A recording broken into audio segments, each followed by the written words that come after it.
Live and alert on the north side of the dirt. It is yo man D Real coming at you with another Be Real with D Real, where edutainment is what I do.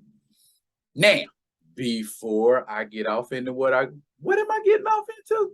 Okay, let me tell you. It's a question. It's a query. It's a thought process that I have for all content providers. Everybody, I ain't gonna single no one content provider out. I just say, my Theo B's, my chill mongers, my K Dots, my back of the bus, my Sinclair, my Kaiser Coast Slevins. This is a question for all, and E-Man, if you want to dip in and provide some, you know what, I'll tag you in this so you can see it, okay? Because I want everybody honest, feedback, rebuttal on this. Now, before I dig off into what I'm about to dig off into, I want y'all to do what y'all always do for me. Comment, like, subscribe, and share the Be Real with D Real page so that when new material comes out, you get it.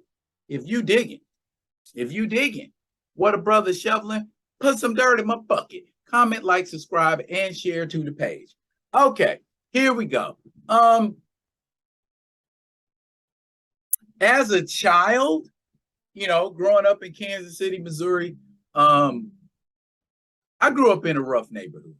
I grew up in a place called East Hills Village. I grew up all over Kansas City, but I spent a lot of my formative years in a place called East Hill Village. And for all intents and purposes, it was kind of like I guess you could call them projects, because people who were of reduced circumstances or who were trying to pinch their pennies lived over there. Okay. Now, I'm not saying everybody over there was poor, but growing up, we all kind of had the same kind of mentalities. We like sports. We like going out in the woods. We like going to train tracks. We like teasing each other. And as is the common practice in neighborhoods like that, the bigger kids, the older kids, would torment and bully the smaller kids. Sometimes it was done in fun. Other times it was just some cruel, mean-spirited shit that people like to do. Because I remember one time a bunch of big kids chased me, pinned me down in the snow, and just hit me in my face with snow, whitewash me, just blah, blah. You know what I'm saying? That kind of stuff. Throw rocks at you like they actually trying to hit you with a damn rock. You know what I mean? That's where I grew up. That's where I learned that I had to defend myself. That's where I learned you can't sell wolf tickets. Okay? You can't talk big. And then when it come time to stand and deliver, you stammering and stuttering. What had happened was what I meant. You can't do that. You either knuckle up and get ready to get a fair one, or get rat packed. Either way it went. You could not run your mouth and then not deliver on what you ran your mouth on. That's what we call in the hood selling wolf tickets. The boy who cried wolf, remember that story? Yeah, that's where that comes from.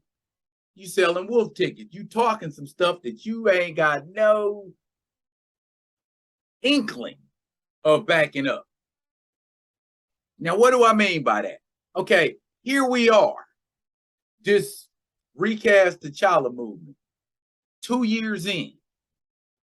The movie getting ready to drop in about 3 months, roughly. Hard reality. The way it's looking right now, there ain't jack a recaster can do at this point, unless some really incredible, fantastic shit happens in the next couple of months. There's no way. And I'm not being a downer. I'm truth, what I do. facts and truth, okay? There's no way on earth at this point, unless it's already written into the script or some kind of little surprise they're going to pop out with and be like, ah, food y'all. And there's a T'Challa in it.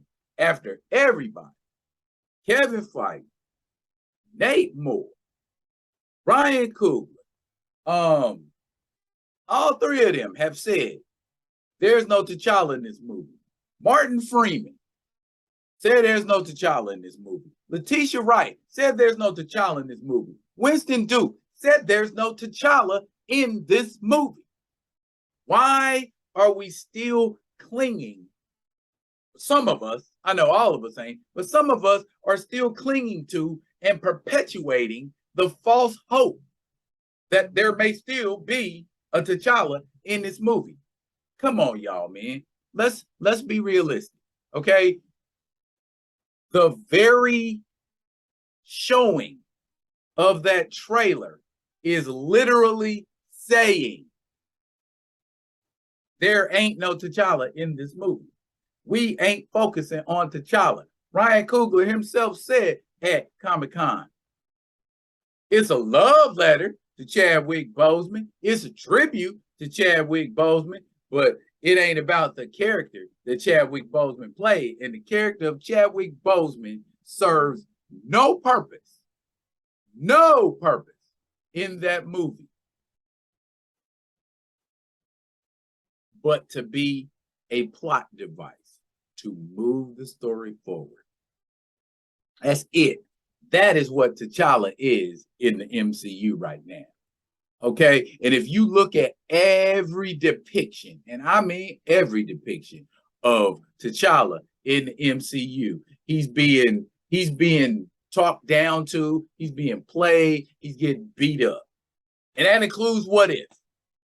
Show me somewhere where T'Challa showed himself strong and rocked it out for that entire time. You get little glimpses and glimmers of how great T'Challa can be, even in his own movie, but we don't get to see T'Challa's story arc, period. That's it.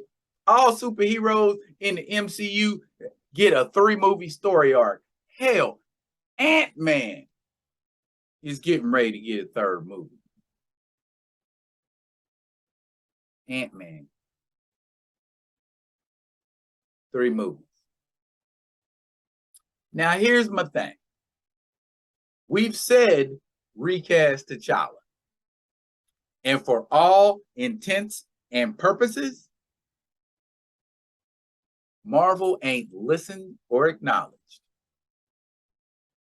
Now, what are we prepared to do? Okay, I was in a Clubhouse chat last night that Imma put on, and it was a lot of people in there, and it was a kumbaya moment, you know. And to my detriment, I got in there late. My bad. I had things I was attending to, you know, because real life don't wait. You know what I'm saying? We ain't recasting T'Challa, but, you know, things like, you know, groceries got to get done, you know, children got to be tended to, business got to be taken care of, all of that. So if it takes up a little bit of my time and I get in there late, I get in there late. But from what I could see, it was a fireside chat. That is what I would equate it to, because that is what it felt like. Kaiser Coach Slevin was in there with me. He saw it, and a couple of other people were in there that rock with us, that are either content providers or are people who rock with the different content providers that I mentioned earlier in this video. Again, it was a kumbaya moment. It was a feel-good moment. I have to admit, there were a couple of people in there who spoke and kind of inspired me, or kind of made me feel like, yeah, I echo that sentiment. But the overreaching feeling I had in this talk was the same thing I've always asked. What are we prepared to do? What are we going to do? I didn't speak in there because I didn't want to sound like the angry Malcolm X militant one, because I knew that's how it would have sounded, because everybody was like, oh, it's just, I feel like this, and I feel, and I feel, and I feel good. I get it. You feel a certain way about this shit. Okay, what are we prepared to do? I recall somebody saying, if we don't see some kind of action or some kind of act right when after the trailer drops, we were going to have to get stern. Okay? Not taking nothing away from nobody, but in my estimation, a fireside chat, a kumbaya feel good moment is not getting stern. That is not calling people onto the carpet that need to be called onto the carpet. Names that need to be spoken out loud that aren't getting spoken out loud. If we got insider information, if we got some kind of lightning stroke that can put a spear into the whale that is just running away with what T'Challa is supposed to be, today is the time to do it.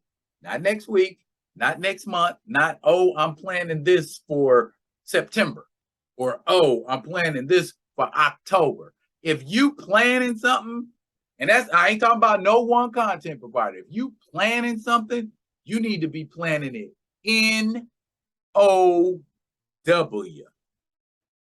Yesterday. Okay? Because if we don't do nothing, we ain't gonna do nothing. And to relate it back to what I was saying, if we talking about we gonna do this to get T'Challa recast, and we gonna have to do this to get T'Challa recast, ebb and flow, ebb and flow, ebb and flow. I get all of that. Okay? But I don't feel like we should be resting on our laurels during the ebb, if that makes sense. We should be banging just as hard and just as loud during the ebb as we do during the flow.